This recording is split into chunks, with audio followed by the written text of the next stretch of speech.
Aujourd'hui, Science on Tourne vous emmène au LIT, le laboratoire d'innovation thérapeutique, sur le campus d'Illkirch à l'Université de Strasbourg. Et je vous propose de rencontrer tout de suite son directeur, Didier Rognan, qui va nous parler de chimie médicinale et d'innovation thérapeutique. Bonjour monsieur. Bonjour. Couvrant tous les champs disciplinaires, l'Université de Strasbourg compte 73 unités de recherche et 6 structures fédératives. Pôle d'excellence dans des domaines comme la biologie, la biotechnologie, le médicament, la chimie, la physique des matériaux, les sciences de l'espace, elle participe également de manière significative au développement de la recherche en sciences humaines et sociales. Le laboratoire d'innovation thérapeutique, localisé à la faculté de pharmacie sur le campus d'Illkirch, perpétue une excellence dans le domaine de la chimie médicinale. Il a pour mission principale la conception, la synthèse et la caractérisation de molécules bioactives. Nous sommes au laboratoire d'innovation thérapeutique de l'Université de Strasbourg, qui est situé donc à la faculté de pharmacie, sur le site d'Illkirch. Et ce laboratoire a pour vocation de concevoir, de synthétiser et de tester des molécules qui sont susceptibles de devenir des médicaments dans 10 ans, dans 20 ans. Ce laboratoire regroupe 80 personnes. Alors nous travaillons essentiellement sur la phase précoce de découverte de molécules médicamenteuses, c'est-à-dire l'identification des toutes premières molécules que l'on va concevoir par ordinateur, que l'on va synthétiser, que l'on va évaluer, on va évaluer les premières propriétés biologiques, et ensuite nous allons archiver ces molécules dans une librairie qu'on appelle une chimiothèque. Nous avons 4 thèmes d'activité principales: la conception de molécules assistées par ordinateur, la synthèse de ces molécules, l'évaluation de leurs propriétés biologiques et leur archivage dans une librairie de molécules que l'on appelle chimiothèque. L'objectif est de pousser le développement de ces molécules aussi loin que l'on pourra pour le transmettre ensuite soit à des sociétés de biotechnologie, soit à des compagnies pharmaceutiques. Ce laboratoire a une longue tradition de découverte de molécules médicamenteuses puisqu'il a inventé déjà 3 molécules qui ont été mises sur le marché à partir des années 70. Ce savoir-faire est transmis à nos jeunes étudiants durant leurs études. Nous explorons 2 stratégies principales. La première est le développement méthodologique de nouvelles approches pour concevoir des médicaments de l'avenir. Et la seconde est un travail sur soit des axes thérapeutiques, soit des protéines d'intérêt. Nous portons un accent particulier au développement de molécules visant le cancer, l'inflammation, les douleurs chroniques et les maladies neurodégénératives. Nous allons visiter 4 services: un service de modélisation et de conception assistée par ordinateur, un service de synthèse organique de molécules, un service de biologie et d'évaluation de ces molécules, et enfin la chimiothèque et l'archivage de ces molécules. La construction d'un médicament est un processus extrêmement contraignant et rigoureux. Chaque étape est potentiellement éliminatoire. Développer un médicament est une activité très compliquée. Imaginez prendre votre voiture pour aller de Strasbourg à Montpellier. Tous les 50 mètres, on pourra vous prendre soit votre permis de conduire, soit votre voiture. Ma motivation pour embrasser cette carrière était le fait d'avoir une activité qui est basée sur l'innovation et l'inventivité. Ce qui m'a guidé dans mes études, c'est une rencontre avec mon professeur de sciences naturelles. J'ai fait des études de pharmacie, puis ensuite un doctorat en chimie. L'Université de Strasbourg et le CNRS m'offrent un cadre idéal pour assouvir ma passion. Je vous propose maintenant de découvrir nos laboratoires. Nous allons commencer par le laboratoire de conception assistée par ordinateur. Notre travail ici, c'est d'accélérer la recherche de nouveaux médicaments en criblant computationnellement des milliers de molécules et on peut étudier la relation entre les structures de ces petites molécules et les sites actifs de protéines et comme ça comprendre mieux comment ça marche pour après effectivement tester ces molécules expérimentalement dans les tests biologiques en vitro ou en vivo. On est ici à la phase initiale de la découverte de nouveaux médicaments. Ce qui m'a poussée à faire de la recherche en première place, j'étais toujours curieuse à connaître plus en plus sur des sujets divers. Ce qui me plaît dans ces domaines-là, c'est qu'on peut tester des différentes hypothèses, des différentes choses à l'ordinateur avant effectivement de travailler expérimentalement avec des choses. Je suis passionnée, oui. J'aime bien étudier mes sujets de recherche. Je pense que c'est bien aussi d'avoir un bon sujet de recherche en arrière. C'est qui va te motiver à trouver de nouveaux résultats et de nouvelles découvertes. Ici, à gauche, c'est la structure d'une protéine d'une bactérie multirésistante à des antibiotiques actuellement existantes. Donc là, dans ces projets, on cherche de nouvelles molécules pour être un médicament, surtout pour les patients qui sont hospitalisés très longtemps. Donc ce type de nouvelles molécules peut remplacer les nouveaux médicaments, les nouveaux antibiotiques qui sont actuellement en utilisation et que les patients sont déjà résistants. Donc là, ce qu'on étudie, c'est la fermeture d'une cavité, d'un site actif d'une protéine à cause d'une mutation qu'on a fait dans deux résidus qui sont au bord de cette poche. Donc ce qu'on regarde, c'est la fermeture de cette poche à cause de ces deux résidus qui ont été mutés. Donc là, la dynamique, elle nous permet d'étudier justement cette évolution, par exemple par des mutations dans le site actif de protéines, dans la structure de protéines, et comment ça va impacter la dynamique de ce type de protéines.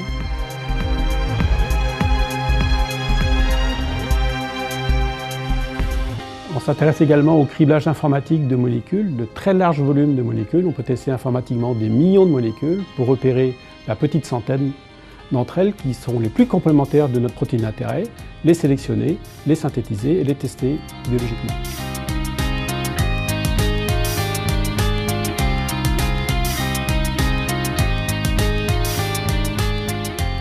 J'ai en charge de concevoir les projets de recherche en chimie médicinale sur un certain nombre de thématiques et surtout sur un certain nombre de pathologies, que ce soit du système nerveux central, telles que les pathologies comme Alzheimer, ou en cancérologie.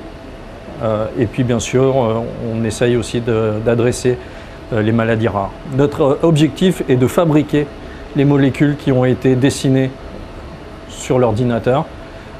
Et donc pour cela, on utilise tous les domaines de la chimie pour rendre une réalité à cette conception virtuelle. On passe ici de la théorie à la pratique.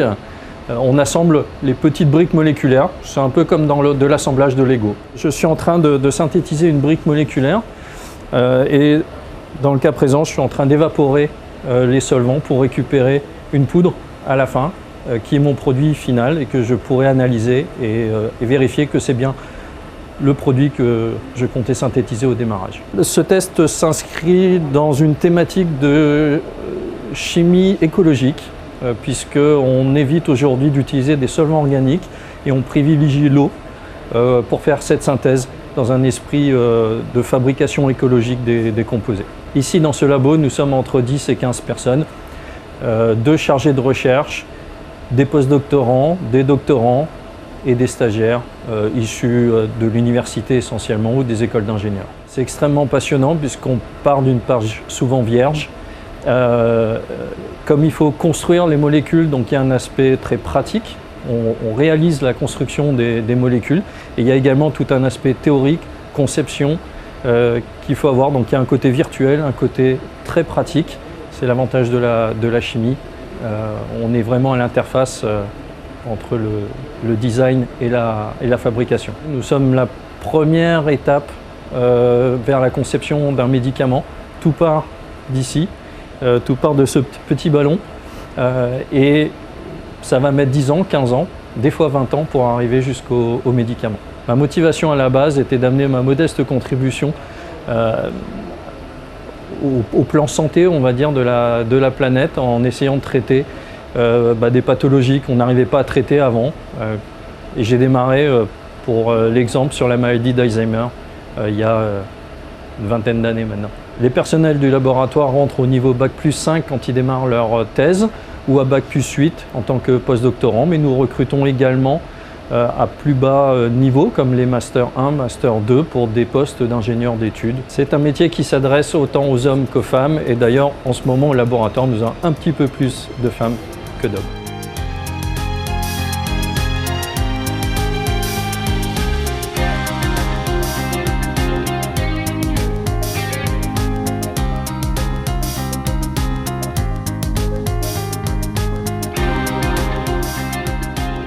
stade du processus, l'efficacité des composés est analysée dans des pathologies, comme par exemple dans l'asthme, comme on peut le voir ici sur cette photographie d'une coupe histologique du poumon, dans laquelle on peut voir une accumulation de mucus, ici coloré en rose, à l'intérieur des cellules qui entourent donc les cellules épithéliales de la bronche. Bronche qui est entourée, comme on le voit ici, par un nombre important de cellules immunitaires et qui reflètent l'inflammation du tissu. Les composés, lorsqu'ils seront efficaces, ils vont permettre de diminuer la production du mucus et également de réduire l'infiltration du tissu par les cellules inflammatoires. Plus globalement, à ce niveau d'étude du futur médicament, on étudie l'efficacité de celui-ci dans un environnement réel. Pour étudier l'efficacité des composés, on utilise, comme par exemple, comme ici, un microscope qui va nous permettre d'étudier donc la production du mucus et l'inflammation dans les tissus sur des coupes histologiques, coupes que l'on pourra analyser de manière informatique pour étudier l'effet des composés. Grâce à cette technologie, nous pouvons effectuer des études classiques avec une exposition à la lumière et également des études plus poussées en fluorescence. À partir des tissus, on peut isoler les cellules, comme on peut le voir ici sur ce microscope, et travailler sur les cellules isolées pour tester l'efficacité des composés. Grâce à ce dispositif, nous pouvons remettre les cellules en culture, les réamplifier et utiliser et tester de nombreux composés. Sur cette image, on peut voir la structure des cellules, ici des fibroblastes pulmonaires humains, et la visualisation ici en rose de la cible du composé pharmaceutique. La molécule à ce stade, lorsqu'elle a une activité, elle va réduire ou augmenter le signal que l'on visualise ici. Ce qui m'a poussé dans ce métier, c'est avant tout la diversité des techniques que l'on utilise, le fait qu'il y ait très peu de routine dans nos pratiques journalières, et la possibilité de mener un projet du début jusqu'à la fin en ayant la possibilité d'intervenir réellement sur la prise de décision. J'ai débuté par des études très techniques, très spécifiques, et la recherche est venue par la suite avec cet intérêt pour le développement des techniques et le développement des composés et de l'étude des phénomènes biologiques. C'est un métier en soi qui remplit pleinement notre quotidien et qui nous apporte une entière satisfaction.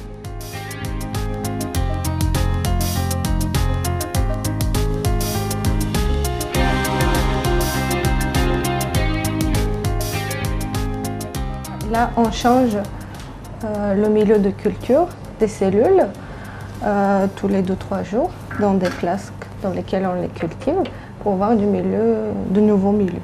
Donc, le but principal de la manipulation, c'est de faire du screening de molécules. Pour ça, on utilise des plaques de culture, des plaques de culture. Mais d'abord, il faut cultiver les cellules dans des flasques. Le screening, c'est le criblage cellulaire pour des nouvelles molécules. Le but, c'est de tester si une nouvelle molécule, elle peut activer ou inhiber, dans notre cas, une voie de signalisation. Donc pour ça, on a besoin de cellules, on active la voie précise et puis on teste, on met ces molécules pour voir s'ils sont actifs ou pas. En général, on teste 10-15 molécules en une fois. Mais avant le stade in vitro, il y a un stade enzymatique qui a un plus grand débit. Là, on teste beaucoup plus de molécules et c'est les meilleures qui sont après testées in vitro sur des cellules. Dans ce processus, on a besoin des cellules qui sont cultivées dans des flasques de culture. On a besoin du milieu de culture qu'on achète et qu'on complémente avec du sérum, des antibiotiques. Et puis, on a besoin des pipettes stériles. On a besoin d'une hôte sur laquelle il faut travailler stérile. Moi, j'ai toujours voulu faire la recherche depuis les années 2000 quand ils ont séquencé le génome humain. Donc, c'est ça qui m'a fait un peu... J'étais encore au lycée, donc c'est ça qui m'a fait un peu rêver. Alors moi, mon rôle, c'est de récupérer les molécules qui sont synthétisées dans le laboratoire ou qui ont été synthétisées, ce qu'on appelle la partie historique, de les trier par équipe et ensuite de les référencer dans la base de données et de les conditionner pour les mettre à la disposition du criblage. Alors cette opération consiste à récupérer dans les laboratoires ce qui a été synthétisé. Donc normalement, quand on a de la chance sur le flaconnage, on trouve la structure chimique, je sais de quelle équipe ça vient. Et quand j'ai pas de chance, tout ce que j'ai, c'est un numéro de code situé sur le flacon. Alors quand on a ce genre de choses, on va retourner soit au cahier de laboratoire, soit aux fiches techniques qu'on retrouve dans le laboratoire qui permettent de remonter à partir du code à la structure du produit. Une fois qu'on a fait ça, on va faire des paquets de 80 molécules. Alors 80 molécules, pourquoi? Parce que la plaque de criblage historique est en 96 puits. Et on va laisser les colonnes 1 et 12 de disponibles pour que le biologiste puisse mettre ses témoins. Donc sur 96, on arrive à 80 produits. On va attribuer un code à chaque molécule dans la plaque en fonction de l'équipe. Par exemple ici, c'est Laboratoire de pharmacochimie Strasbourg. C'est en fait l'ancienne dénomination du laboratoire d'innovation thérapeutique. Il y a un numéro d'équipe, équipe numéro 3, qui correspond à l'équipe Jean Suffert, Michaela, Gulera. Le numéro de boîte de 80 produits, donc là c'est la boîte numéro 10, et L pour molécules libres, donc appartenant au bien propre au laboratoire. On a la lettre B pour tout ce qui est molécules brevetables, ou possiblement brevetées, possiblement brevetables, ou appartenant à l'industrie pharmaceutique quand on a fait des contrats avec eux. À chaque molécule qui va être dans la boîte va lui être attribuée sa position, correspondante en fait à la plaque 96 puits. Donc ça va partir de A02 et ça va se terminer en H11. Et donc on va saisir au fur et à mesure les molécules et on va leur attribuer le code. Donc on va saisir les molécules dans la base de données, on dessine la structure, on lui attribue le code, on donne les informations qui sont disponibles telles que la couleur, si on a des informations de pureté. Et ensuite on va éditer une planche d'étiquette sur laquelle on va coller sur le flacon, sur lequel on va retrouver la totalité du code. Donc comme dit, étiquetage des plaques de stockage et on étiquette aussi les vracs avec le même code. Si jamais on a des grosses quantités, vu que ça ne va pas rentrer entièrement dans les flacons qui sont ici, on va conserver ces molécules comme stock. Aussi bien pour aller chez l'animal que pour faire des resynthèses. Un certain nombre de chimistes viennent chercher des matières premières chez nous pour synthétiser les produits. Il faut être rigoureux. De toute façon, ça nous est imposé puisqu'on est certifié ISO 9001. Donc on a une obligation de traçabilité de nos produits. Donc, depuis le moment où on les reçoit jusqu'au moment où ils sont conditionnés pour aller être mis à la disposition des biologistes. La Chimiothèque de Strasbourg est un archivage à la fois électronique et physique. Pour la partie électronique, nous hébergeons aussi d'autres chimiothèques qui viennent d'autres laboratoires. Et donc là, nous sommes à plus de 17 000 structures dans la base de données. Et physiquement, nous hébergeons 8 000 molécules appartenant au laboratoire en bien propre. Nous sommes ici dans la chimiothèque, l'endroit où nous stockons les molécules soit à température ambiante sous format poudre, ou alors une fois après transfert en plaque de criblage sous format liquide dans des congélateurs à moins 20 degrés.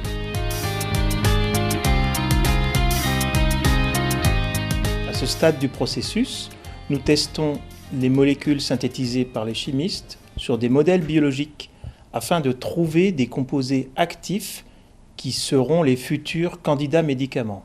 La plupart de nos expériences consistent à faire des mélanges de composés chimiques qui sont dilués dans des solvants sur des modèles biologiques qui sont eux aussi dilués dans d'autres solvants. Ils peuvent être des cellules ou même des petits animaux comme des nématodes dans certains cas. Et ensuite, on met en place un système de mesure qui permet d'identifier les composés actifs. Après l'archivage des chimiothèques, nous passons au stade de leur étude sur les modèles biologiques.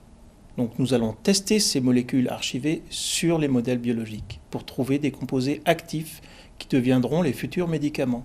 Nous avons pu voir un de nos ingénieurs en train de réaliser des expériences sur une plateforme robotisée qui nous permet de nous affranchir des étapes manuelles et de tester justement ces composés des chimiothèques archivées sur les modèles biologiques. Notre collaborateur a utilisé par exemple un outil de dépôt de liquide ultra rapide permettant de travailler et de déposer des petites quantités de liquide de l'ordre de microlitres à une vitesse de quelques secondes. Nos robots ont une capacité de traitement des échantillons de l'ordre de plusieurs milliers par jour.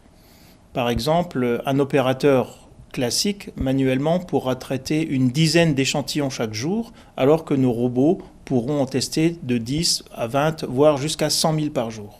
Donc, sur cette plateforme robotisée, nous avons également un certain nombre de lecteurs ultra performants qui nous permettent de détecter des tests utilisant la fluorescence ou la luminescence. Donc, ce sont des mesures physiques qui nous permettent de détecter l'activité des molécules sur les modèles biologiques. Après l'identification de molécules actives dans nos tests sur les robots, nous allons passer à l'étape suivante qui consiste à tester ces molécules actives sur des animaux, et au préalable, on aura dû réaliser des mesures physico-chimiques pour les rendre plus solubles, les moins cytotoxiques. C'est une phase qui est essentielle avant de passer aux phases cliniques.